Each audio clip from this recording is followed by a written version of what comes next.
రాష్ట్రాన్ని సాధించినప్పుడు గౌరవ కేసీఆర్ కన్నటువంటి కలలు 10 సంవత్సరాల కాలంలో రాష్ట్రం యొక్క ఆర్థిక పరిపుష్టతను పెంచినటువంటి నాయకుడు కేసీఆర్ గారు.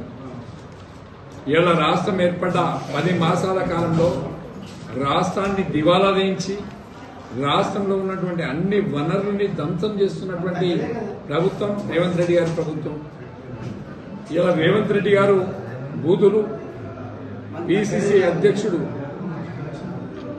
అధ్యక్షుడు మహేష్ గౌడ్ గారు మూసీ నదిలో దుంకుతా అంటాడు.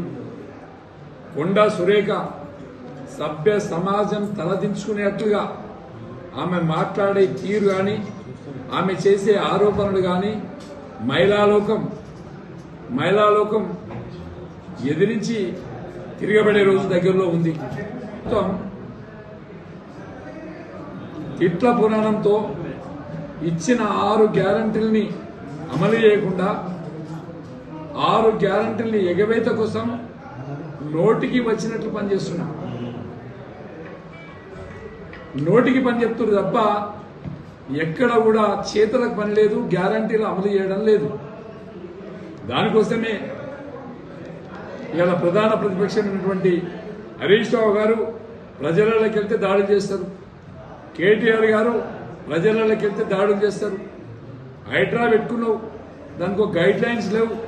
తాతల కాలంలో కట్టుకున్న ఇల్లు కూర్చడానికి నువ్వెవడివి? ఒక గైడ్ లైన్స్ ఉంటాయి, వాళ్ళకు నోటీస్ ఇవ్వాలి.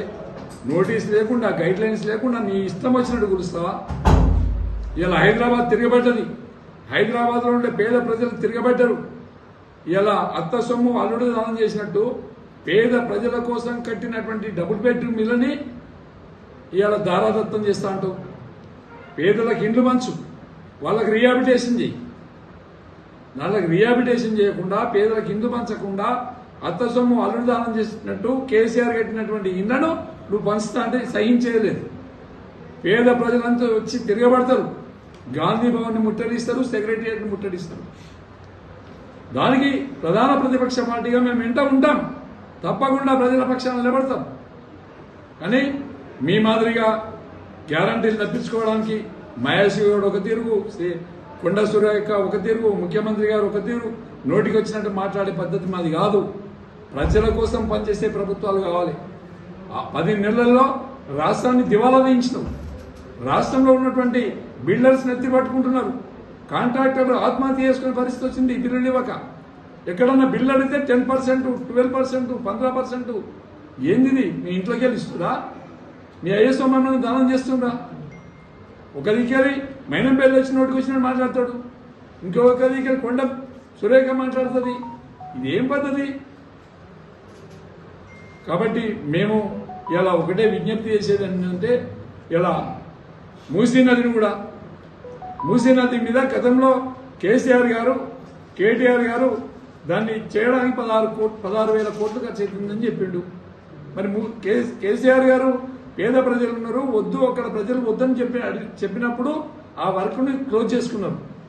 ఇవాళ అదే వర్క్ను 16,000 కోట్లకు ఇవ్వాల్సినటువంటి పనిని 1,50,000 కోట్లకు పట్టుకెళ్తున్నారు. అంటే ఎన్ని వేల కోట్ల అవినీతి, ఇవాళ రాష్ట్రంలో అవినీతి.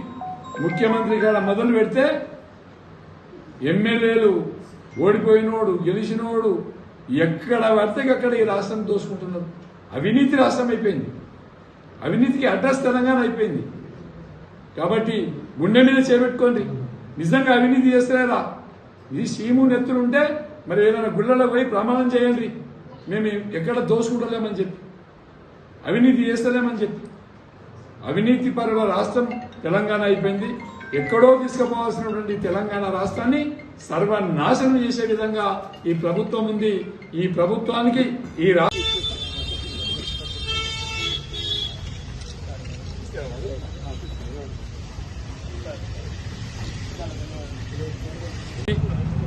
తెలంగాణ ఉద్యమాలలో పాల్పంచుకున్నటువంటి వ్యక్తులు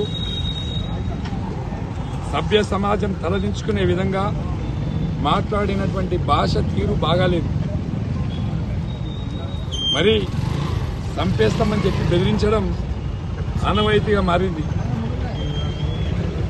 కాబట్టి ఈరోజు గజ్వేల్ పోలీస్ స్టేషన్లో హరీష్ రావు గారి ప్రాణ హాని ఉంది కాబట్టి, కేటీఆర్ గారికి ప్రాణ హాని ఉంది కాబట్టి వాళ్ళ ప్రాణాన్ని రక్షించుకునేందుకు చట్టపరంగా పోలీస్ స్టేషన్లో కంప్లైంట్ ఇవ్వడం జరిగింది.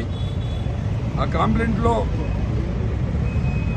హనుమంతరావు గారు మాట్లాడినటువంటి వీడియో విజువల్స్ అన్ని కూడా సమర్పించడం జరిగింది. వెంటనే చట్టపరంగా ఇక్కడున్న సిపి గారు, ఏసీపీ గారు, ఇక్కడ ఉన్నటువంటి సిఐ గారు వెంటనే చట్టపరంగా యాక్షన్ తీసుకోవాలని చెప్పి డిమాండ్ చేస్తున్నారు.